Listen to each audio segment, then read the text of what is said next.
Hello everyone. Doing something a bit different for this video. This is a game which was released a while ago as part of a Ludum Dare. The game is called Zen and the Art of Transhumanism, obviously heavily inspired by Zen and the Art of Motorcycle Maintenance. I was going to say something like Manians, but no, Maintenance, famous philosophical novel by Robert Pirsig. This is a game that got a fair amount of attention. I saw quite a lot of people making YouTube videos out of this, and I normally don't like to make videos of games that everybody else is playing. You know, you see those games which everybody's playing. There's this constant stream of games which get played by everyone. PewDiePie plays them, Markiplier plays them, Jacksepticeye plays them, and everybody else on YouTube who has a Let's Play channel plays them. And I usually don't want to get on top of those games because you know, everybody's already seen them. You've seen probably 10 other videos of people playing them.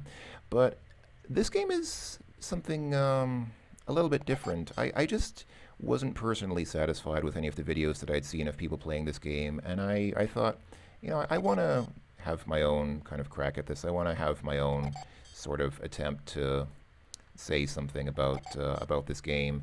So let's just go ahead and press action to start. I guess action is either space or X on the keyboard. So let's press space to start. This is kind of, yeah, there we go. Zen and the Art of Transhumanism.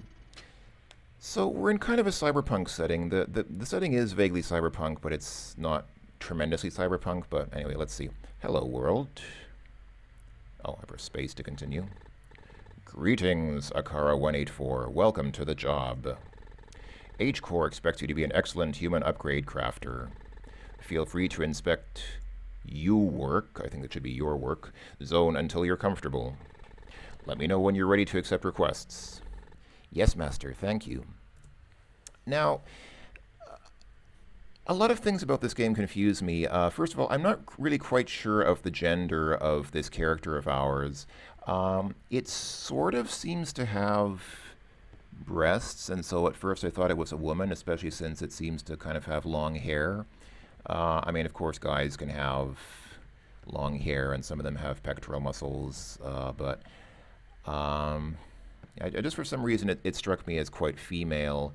And with those cat ears too, it just seems like something kind of feminine. But what looked like long hair is actually, I guess, wires coming out of the back of the character's head. And those cat ears, well, I don't know what they are. I mean, they might be antenna or something like that. And I guess he or she doesn't really have breasts. I guess they just drew nipples on him because guys have nipples as well. So for some reason at first I thought this was a female, but I think it might actually be a male on further contemplation. Some people have also thought that our character is wearing a sensor bar, but if you look at him or her from the side, I think they're just wearing a pair of very short shorts. So they're basically nude except for some reason wearing knee-high boots and a very small pair of shorts, but they seem to be wearing nothing on their upper body, so maybe it's probably a guy. Anyway, we have 5 things here in this room that we can examine. There's this door here, there's this sort of holding chamber thing here, there's this table here, there's the screen here, and there's this other screen here. So I'll start these from right to left. So this interface holds data on this month's client list. This is where you'll see data on the different people that you'll meet in the game, whether you can keep track of clients' progress and satisfaction. All right. This is the official H-Core Transhumanist Wiki. You should check it to memorize some useful designs and know more about their effects. So this will basically tell you the different things that you can craft in the game and what effects they have. This is the Potter Disc. With it you will shape handcrafted limbs and organs for the clients. So this is where you actually do most of the gameplay as such. This is where most of the actual work that you do, if you want to call it work, takes place. This holding chamber, you can check your finished pieces here. So that's basically once you finish working on something, it's stored in this cabinet or whatever until you use it. And then over here on the left, the reason I went from right to left is because when you examine this is the operating theater, and here you'll receive our clients and you'll install them the necessary upgrades. Are you ready to start getting clients? See, once you examine that door, you have the option of starting with the clients. So I just wanted to examine the 5 things in the room before we start. So yeah, let's send them in because we've already seen everything in the room. Perfect, first one coming. So Here's our first client. The game does contain some minor pixelated nudity. I mean, this is a woman who is completely nude, but I think even YouTube won't complain about this one too strenuously. I mean, I don't really know how stringent YouTube is about these types of things, but I mean, this woman is barely. I mean, yeah, okay, she has nipples that are 1 pixel in size, so I hope that nobody's offended by the very faint sort of nudity that's in this game. Anyway, let's go ahead and talk to this woman. So let's check her file. This is Carolyn Kramer, only 19 years old. She's a young lady, and apparently she's a clickbait writer. No matter what I do, I can't get my follower count over 1,000. Please help me.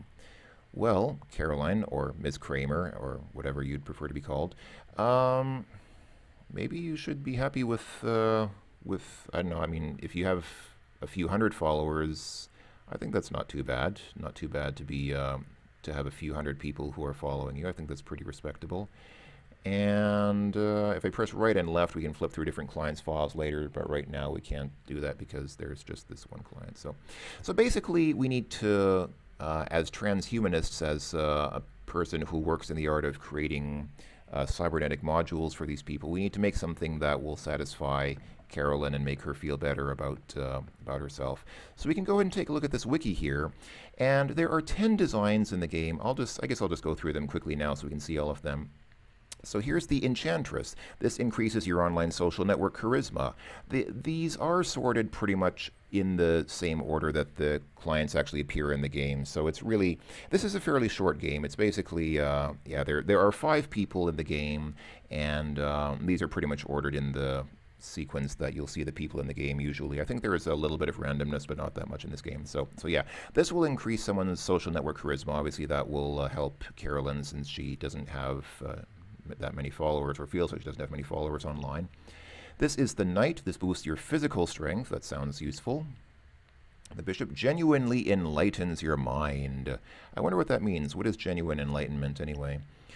This is the Prince. This empowers your overall sex appeal, and yes, it does look kind of like a sex toy, so maybe there's a connection there. This is the Empress. Enlarges your lifespan. I assume that means it lengthens your lifespan or increases your life expectancy. This is the Temple. This eliminates the need for social acceptance. Okay. This is the Pond, which suppresses any violent impulse. And yes, everybody comments that it's a butt plug. Yes, I know it's a butt plug. You don't need to say it again. Everybody makes the same joke. So yes, okay, it's a butt plug. Haha. And this is the Snowflake. It removes every type of ambition. Okay. Wonder why they call it the Snowflake, because being a snowflake means being unique. You know, people usually say I'm a unique snowflake. I'm not like anyone else, and that usually means that they have some kind of ambition. But if you're, well, it doesn't necessarily mean that you're ambitious, but usually being a snowflake, I tend to associate that with people who do have some kind of ambition. Anyway, the Cloud, which cancels any carnal impulses and kind of looks like a reverse butt plug, upside down.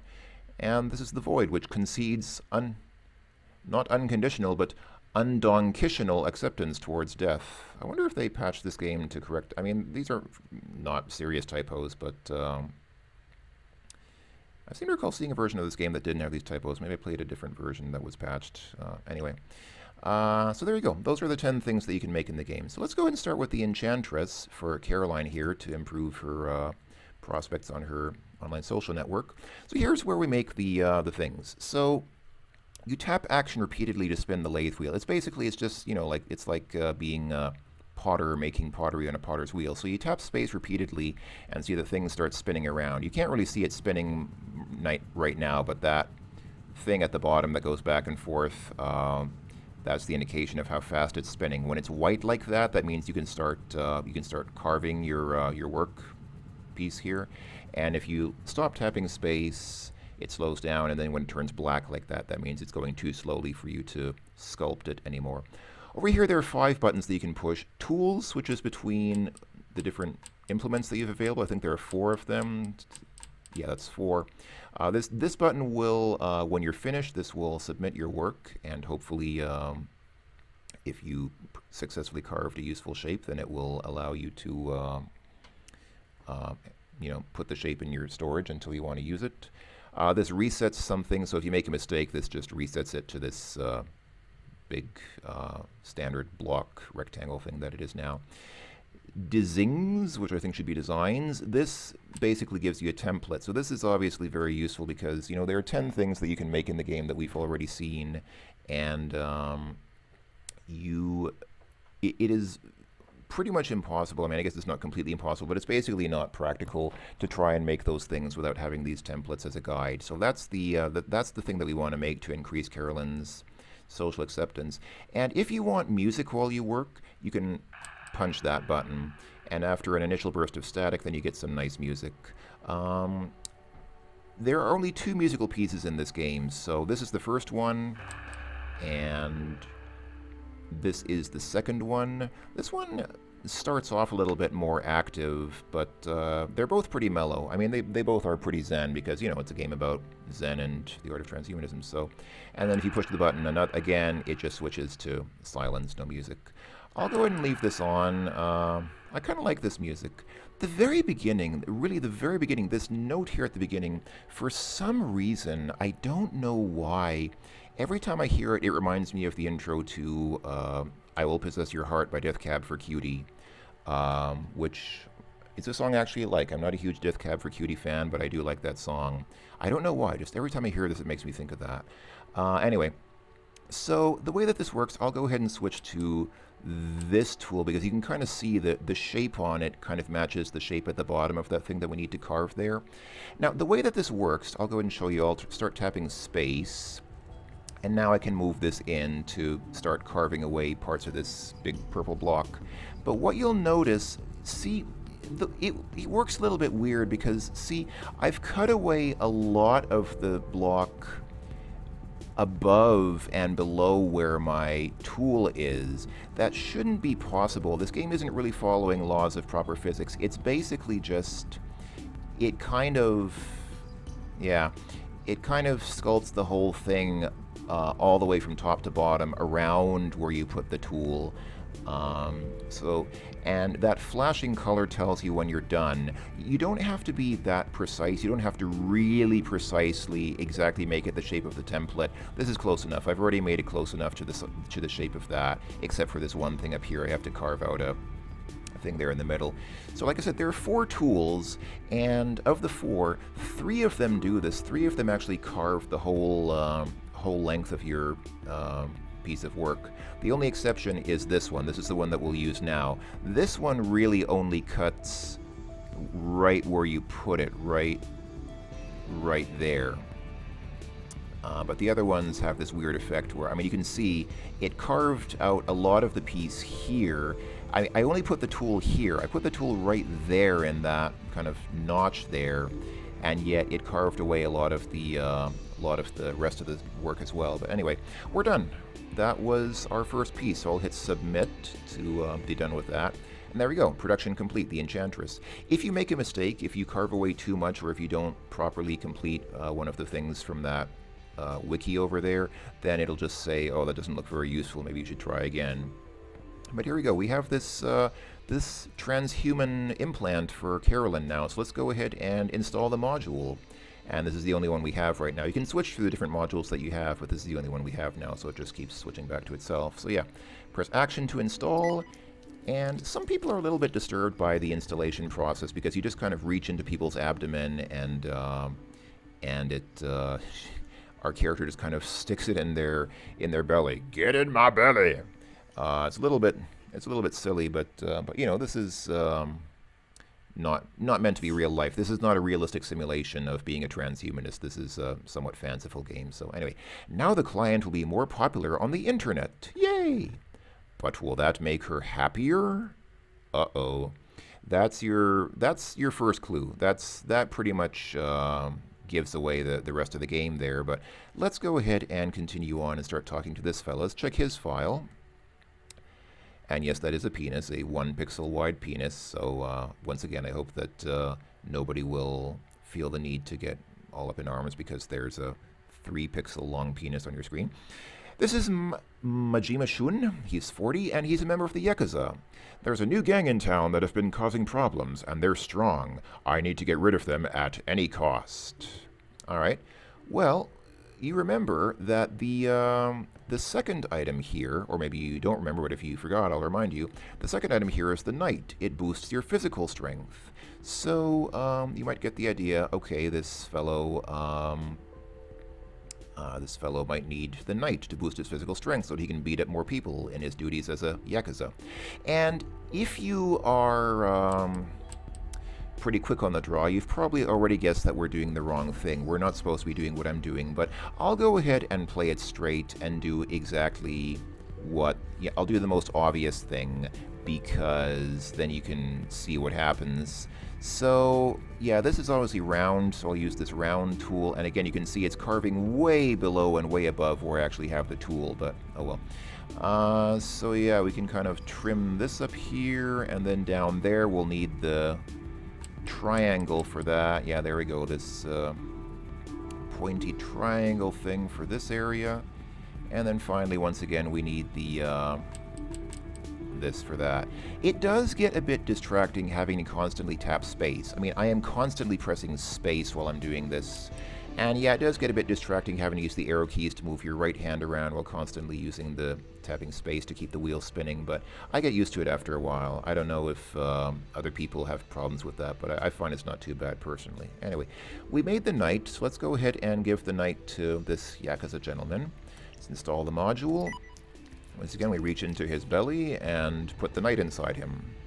This guy's going to cause some serious damage on his enemies.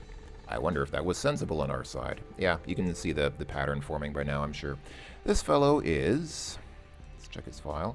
This gentleman is Jordy DePaco. He's 28, he's a game designer. No matter what I do, I can't make a good game. I want to make a game that is critically acclaimed by press and public. Okay, well...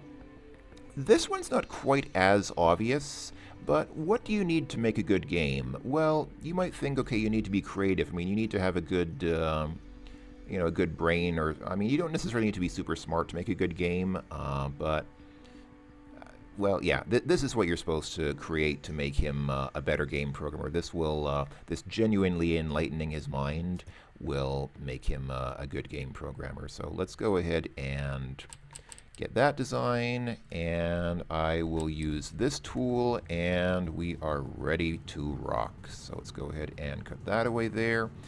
And at the top and the bottom, it looks like those are kind of at a 45-degree angle, so I'll use this triangle again, and you can kind of do it like that. That makes it a lot easier if you do it like this, because then we're already almost done. Now we just need to get the this thing in here, and this thing in here, and we are done. Alright, we made the bishop. Let's put this little bishop inside the inside his cloister. I'm sure this developer will create some cool games now, but does this kind of success benefit him? Here is a I believe this is also a gentleman. Yes, Peter Garfield. He's a doctor chemist. I spent my whole life in research and I never had a girlfriend. Please, I want to have sex. I want to fuck with a lot of people. I think that, I don't know, the wording here strikes me as a bit odd, because I'm pretty sure he's saying he wants to have sex with a lot of people, but then he really should be saying I want to fuck a lot of people. If you say I want to fuck with people, as far as unless I'm mistaken, that normally means not to have sex with them, but to kind of mess with them, to kind of irritate them or annoy them or confuse them somehow. So, but he is saying that he would like to have carnal relations with many different people. So let's go ahead and give him the prince. This is pretty apparent, yeah. Overall sex appeal. He wants this this prince in his princely chamber. So, there we go, there's the prince. Spin up the wheel, and whoops, I went past the correct tool. And here we go, and we can start off there at the top like that, and here I think we can do something similar, kind of like that. Yeah, that works fine. And then we just need to get out this one and use it in 3 places. Should be pretty straightforward, I think.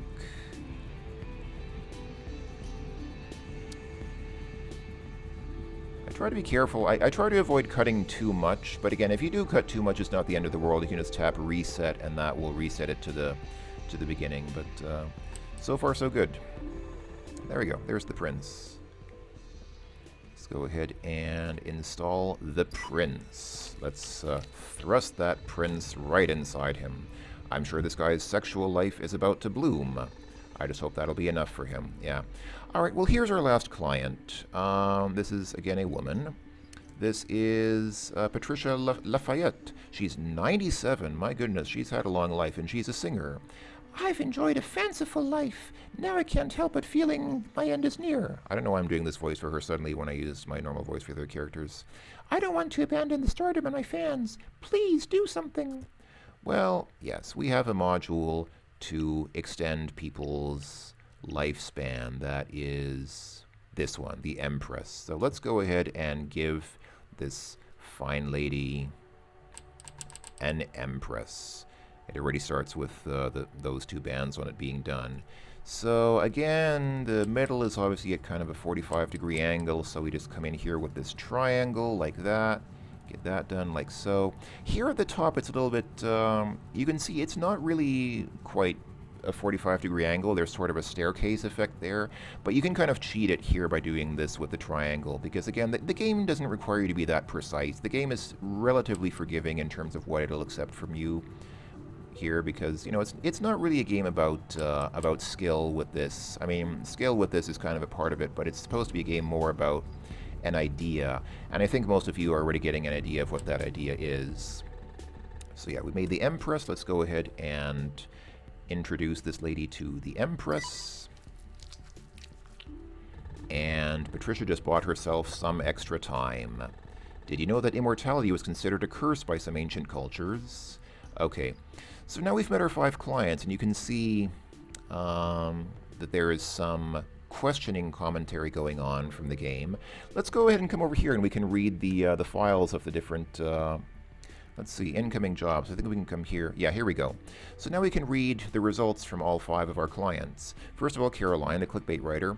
Wow, my follower count went wild. Thank you. But now there are a lot of assholes harassing me.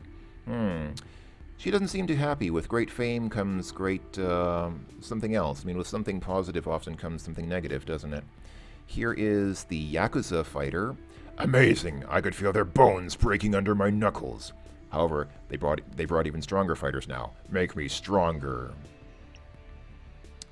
Jordy, the game designer, says, brutal! I've never had so many good ideas. I even want to Ludum Dare. Still, I feel I won't ever surpass Hideo Kojima. Well, maybe not, but do you really have to? The Dr. Chemist, Peter, says, I'm exhausted. I'm so happy. Thank you so much. Sadly, there are still some beauties who resist my charms.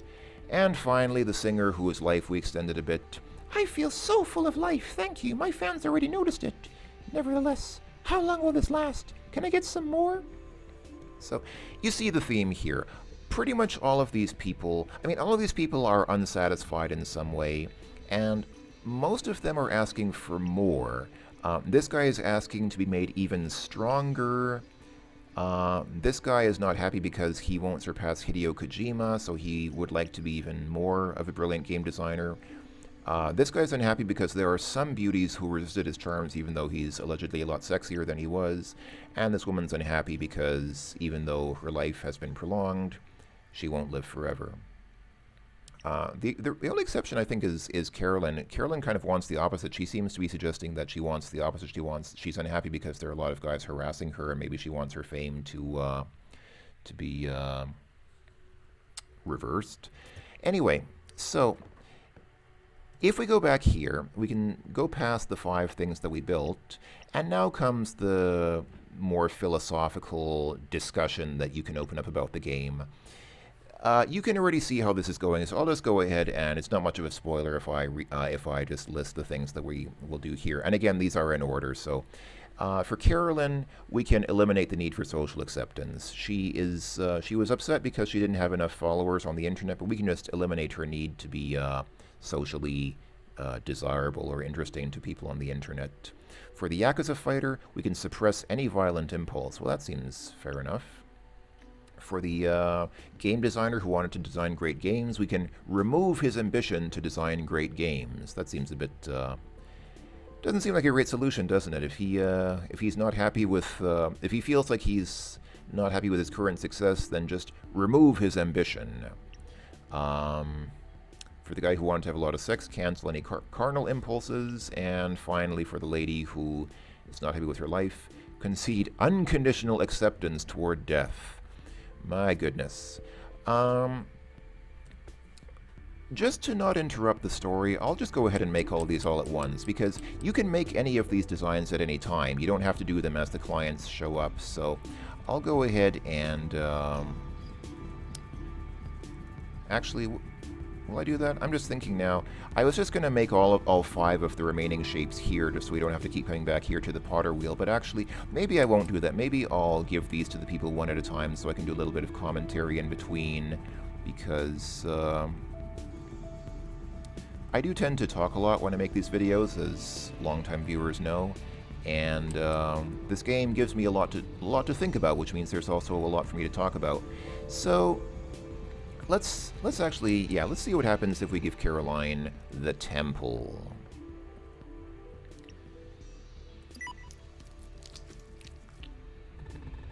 You freed her from her dull craving. Well done. Oh, and this guy actually, he's wearing, he's not naked anymore. He's now wearing a hat, some kind of a small vest, and tighty whities. I think those are actually meant to be the cybernetic implants that we installed on him, even though we actually installed them inside him in his abdomen, but for some reason he became a sort of a half cyborg creature. And if you look at the oh, not here, but if you look at the if you look at the completed jobs here, currently our only completed job is Caroline. See, I deleted all my social media accounts. Now I am free. So now we're done with Caroline. And this is, again, this is the pattern that the game takes. If you try to give people what they want, they'll just keep coming back and keep asking for more and more. They'll just ask you to basically give them the same thing over and over. So the only thing to really complete them, you know, quote, finish, unquote, with them, is to basically cut off their desire so that they don't want anything anymore. So for this brilliant game designer, we're actually going a little bit out of order here. We want to go to, not this, but to this. We want to remove every type of ambition from this guy. So let's go ahead and give him that snowflake. And you know what? I'll switch to the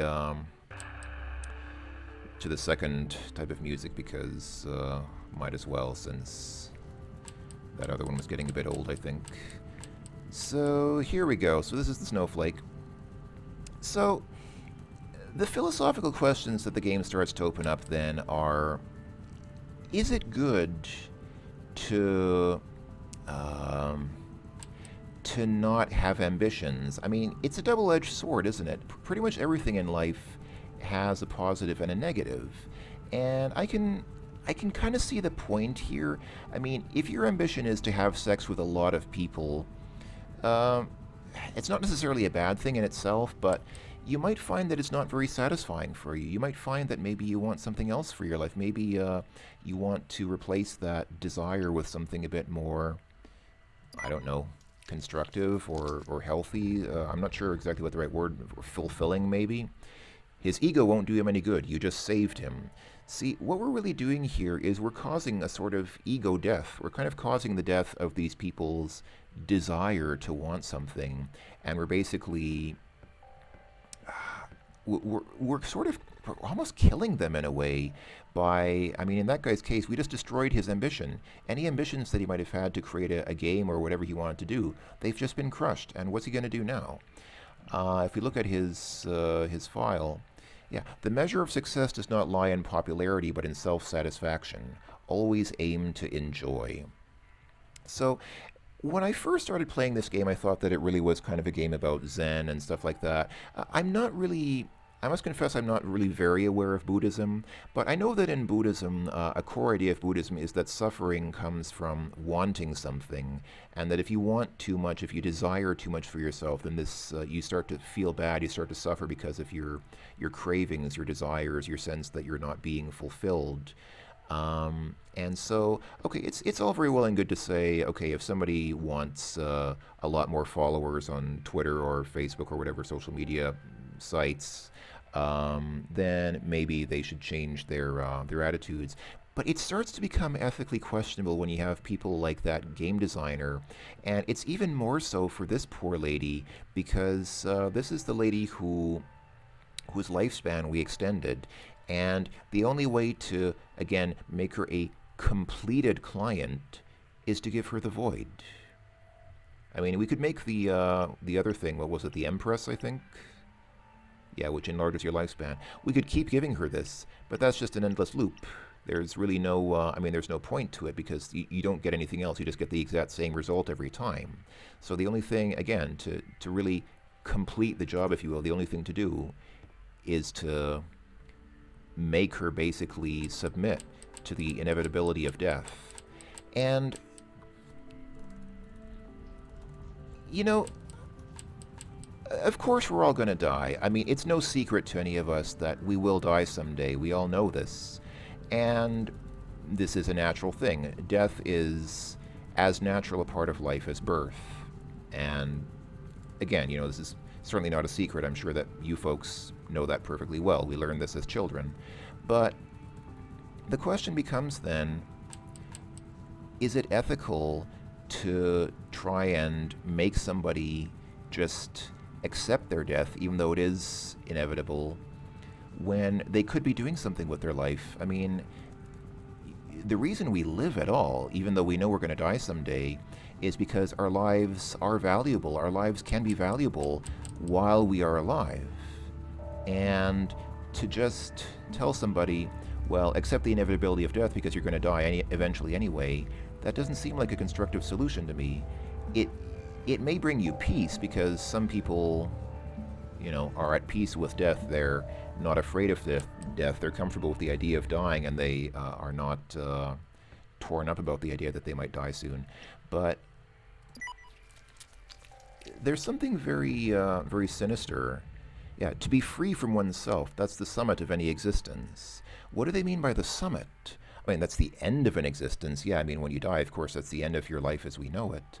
But is it really something to shoot for? Is it an ambition that we should strive for to just accept death and die? I mean, that's not the goal of my life. Yeah, it's the end of our lives, but it's not the goal of our lives. And there's just something very sinister about the way that things are shaping up here. So, yeah, this guy wants to be stronger, so of course we give him, yes, the thing that suppresses any violent impulse. And I mean, this kind of thing, you know, you might say that this is okay. You might say, well, yeah, suppressing violence, isn't that a good thing? Yes, it is. I mean, I'm all for suppressing violence as well, but the problem here is this guy didn't ask for that. And that's where it becomes ethically questionable as well, because we're doing something for this guy that he didn't. Oh, I cut too far. Even though I didn't. Even though it's cutting up here, it cut down here. See, and so that part turned red because I cut away too much. So I'm going to have to reset this and try again. Sometimes it gets annoying when you're using a tool that cuts where you didn't intend to cut, because again, the way that the algorithm for these tools works is a bit strange if you're not used to it. But yeah, we're basically, like I said, we're killing these people, and they may even be grateful for it. They may, in the end, say that, you know, I feel peaceful, I feel happy, I feel satisfied, I feel content with the inevitability of death. But is it right to give somebody something that they didn't ask for, even if it does make them more satisfied in the end? You just made the world a more peaceful place. You did well. Yeah. It's nice to suppress violence, but we're basically almost drugging that guy against his will and making him into someone who is not who he was before. And if we look at completed jobs now, so there's Carolyn, there's the game designer, and here's Patricia the singer. Not being is the shortest path to Zen, the world without me. And again, I understand the whole idea of separating yourself from yourself, kind of freeing the body from the mind, and out of body experiences and all that. But there's just something very wrong about this. This almost seems like Zen gone wrong in a way, because I think this is not quite the proper approach to Zen. And yeah, violence is a waste of human resources. I will not lift a finger against another living being again. Okay, that sounds fine, but you can take this idea to an extreme. You can sort of take things to a place which somehow seems not healthy anymore. And finally, this cancels any carnal impulses. Okay, again, I understand that if you are consumed by some kind of sexual desire, then maybe you, like if you're a sex addict to the point where it's negatively impacting your life, that's one thing. But to completely cancel out any desires and basically become somebody who does not desire sex, it doesn't really seem like a constructive solution to me, because sex it's a natural part of life, isn't it? And to just basically implant something in this guy that makes him not desire sex anymore, again, especially when that's kind of the opposite of what he asked for, it seems it gets me thinking. Gets me thinking about what we should be doing. All right, that's the cloud. Let's go ahead and give the cloud to this fellow. And well done, Akira 184. You mastered the art of transhumanism. Now you're ready to help us shape the new world. See you at the other side. Understood, Master. Thank you. And we walk through this big door that opened up. And that was it. That was Zen and the Art of Transhumanism, a game by Deconstruct Team. So the name is kind of apt, isn't it? Because this is a game that really deconstructs a lot of ideas. I like this game because it really approaches kind of an idea from both sides. When I first started playing it, I thought, is this just a game about Zen and about liberating yourself from your body and becoming free from your desires and all that, which is not a bad idea in itself, but I mean, that in itself is an idea that I've heard many times before. I think you folks probably have as well, and it's kind of, in my opinion, it's an idea that's been done already.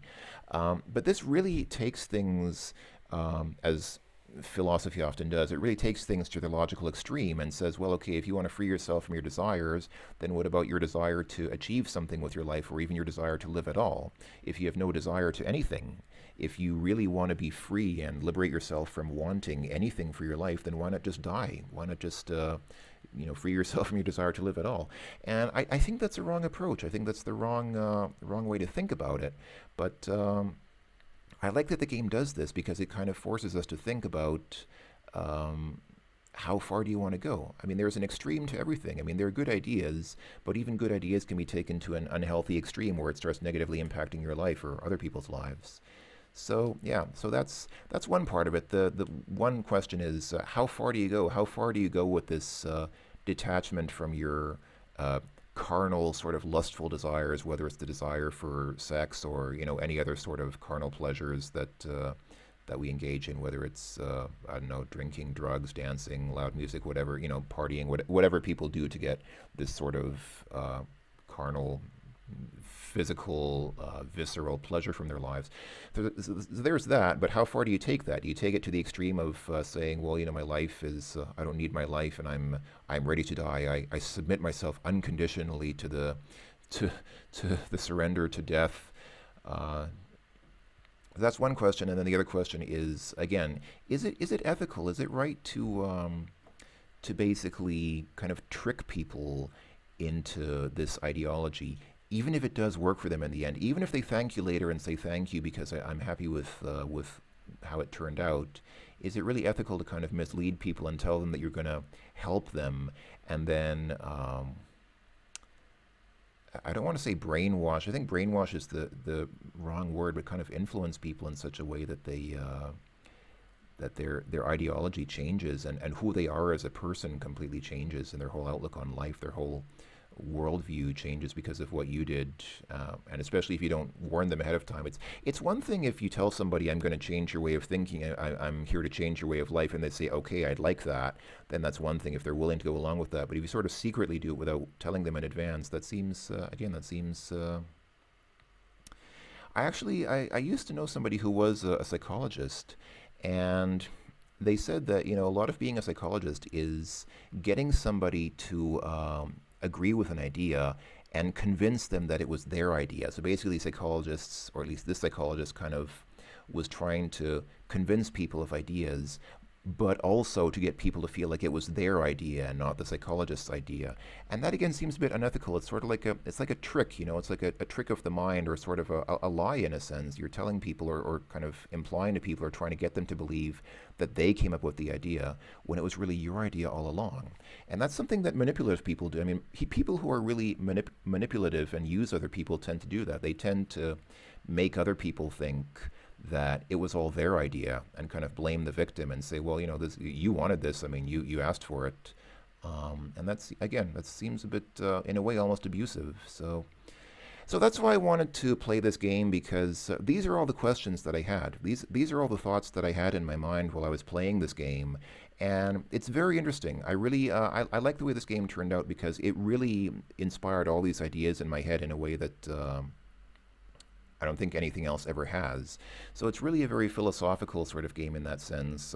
If you really think about it for a while, it really does raise some very interesting questions, even though the game itself, I mean, it took me like half an hour to finish the whole game, and probably could have done it even faster if I hadn't been talking about it. So it's a very short game, and yet like a lot of these short sort of, I mean, it's an art game. It's not the kind of game that you play over and over to try to beat your high score or anything. It's the kind of game that you play to make you think about things. It is an art game, and I like that. I like the thoughts that it inspired, and the sort of viewpoint, or the outlook, or whatever you want to call it, that it sort of presents. So thank you for watching, everyone. I hope that you enjoyed coming along with me on this journey into Zen and the art of transhumanism. And I apologize if I rambled on too long as usual, but I hope that some of these ideas and some of these thoughts were interesting to you folks, and that maybe you'll think about it and come up with some interesting ideas or some interesting thoughts of your own that inspire you somehow, or make you see the world in a little bit more wise or enlightened way. I don't know, what is enlightenment? That's another question. What does it mean to be enlightened? People talk about enlightenment, but sometimes people think they're enlightened when they're not. And how do you know if they are? I mean, how do you know if you're enlightened? It's kind of like in the Matrix. How do you know if you're dreaming or awake? You don't. It's like, how do you know if if the new information that you've received is enlightenment or just brainwashing? It could be either one, because the two tend to feel remarkably similar when you're experiencing them. And when you're sort of in the grips of that idea, you don't really know. It's hard to discern. Is this sheer genius that you're experiencing, or is it just propaganda? I don't know. I can't answer. You folks will have to answer that question for yourself.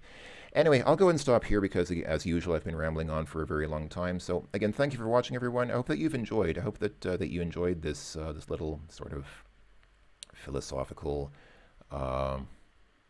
dissertation, or whatever you want to call it. And of course, comments are welcome. If you want to comment, leave comments on the video. I welcome reading your ideas and your feedback. And take care of yourselves, everyone. And don't take too many of these ideas too seriously, because if you really use too many butt plugs, it really you can have really serious problems with incontinence. So don't take the ideas that you see in Zen and the art of transhumanism too seriously, because I don't want you folks to have to wear diapers for the rest of your life. This was just for entertainment purposes, of course. So that having been said, thank you for watching, everyone, once again, and I will sign off for now. Ta-ta.